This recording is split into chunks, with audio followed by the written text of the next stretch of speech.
بسم الله الرحمن الرحيم. الحمد لله رب العالمين، وصلاة وسلاما على نبينا الرسول الكريم. يقيم معهد أخوة مسلمين تحت إشراف الأستاذ الدكتور حسن بصري حفظه الله برنامج تسميع القرآن الكريم للطلاب. والآن مع الطالب أنقرة يقرأ علينا من الجزء 30، فليتفضل على بركة الله. أعوذ بالله من الشيطان الرجيم. بسم الله الرحمن الرحيم. عما يتساءلون عن النبأ العظيم الذي هم فيه مختلفون كلا سيعلمون ثم كلا سيعلمون ألم نجعل الأرض مهادا والجبال أوتادا وخلقناكم أزواجا وجعلنا نومكم سباتا وجعلنا الليل لباسا وجعلنا النهار معاشا وبنينا فوقكم سبعا شدادا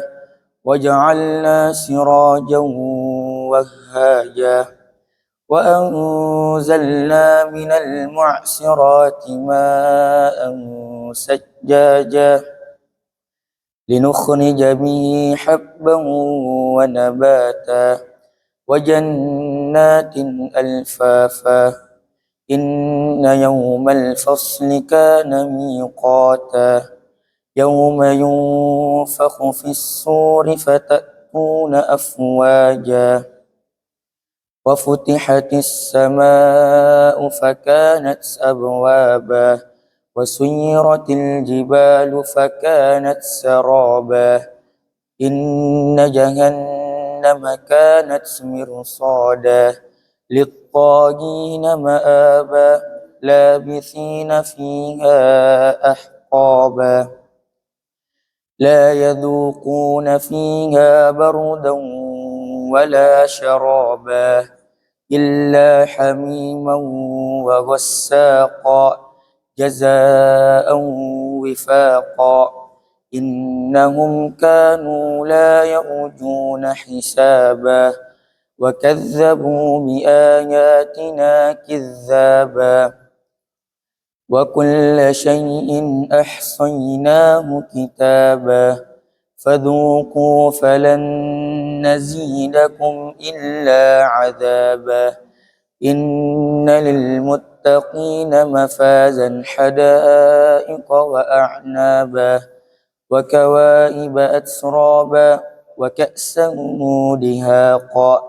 لا يسمعون فيها لغوا ولا كذابا جزاء من ربك عطاء حسابا رب لا السماوات يسمعون فيها لا يسمعون فيها لغوا ولا كذابا جزاء من ربك عطاء حسابا رب السماوات والأرض وما بينهما الرحمن لا يملكون منه خطابا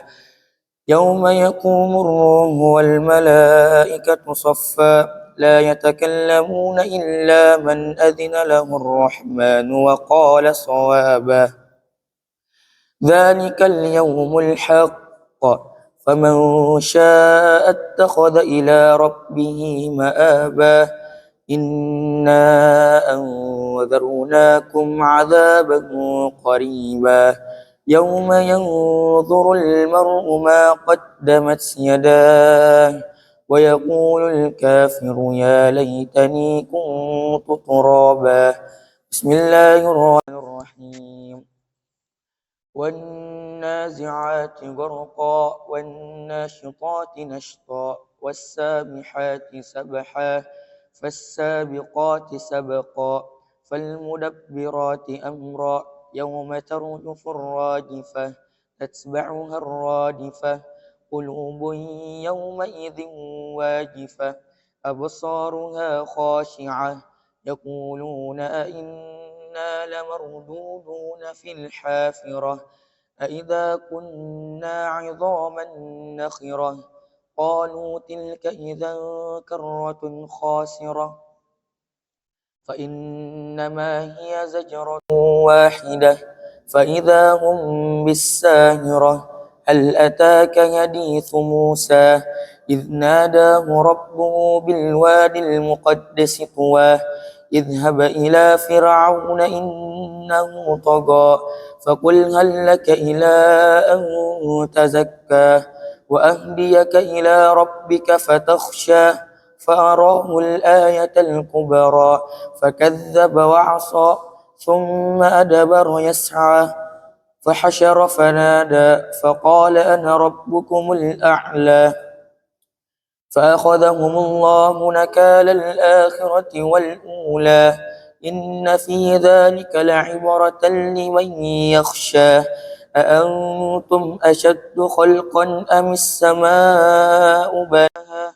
رفع سمكها فسواها وأغطش ليلها وأخرج ضحاها والأرض بعد ذلك دحاها أخرج منها ماءها ومرعاها والجبال أرساها متاعا لكم ولأنعامكم فإذا جاءت الطامة الكبرى يوم يتذكر الإنسان ما سعى وبرزت الجحيم لمن يرى فأما من طغى وآثر الحياة الدنيا فإن الجحيم هي المأوى وأما من خاف مقام ربه ونهى النفس عن الهوى فإن الجنة هي المأوى يسألونك عن الساعة أيان مرساها فيم أنت من ذكراها إلى ربك منتهاها إنما أنت منذر من يخشاها كأنهم يوم يرونها لم يلبثوا إلا عشية أو ضحاها بسم الله الرحمن الرحيم عبس وتولى أن جاءه الأعمى وما يدريك لعله يزكى أو يذكر فتنفعه الذكرى أما من استغنى فأنت له تصدى وما عليك ألا يزكى وأما من جاءك يسعى وهو يخشى فأنت عنه تلهى كلا إنها تذكرة فمن شاء ذكره في صحف مكرمة مرفوعة مطهرة بأيدي سفرة كرام بررة قتل الإنسان ما أكفره من أي شيء خلقه نطفة خلقه فقدره ثم السبيل يسره ثم أماته فأقبره ثم إذا شاء أنسره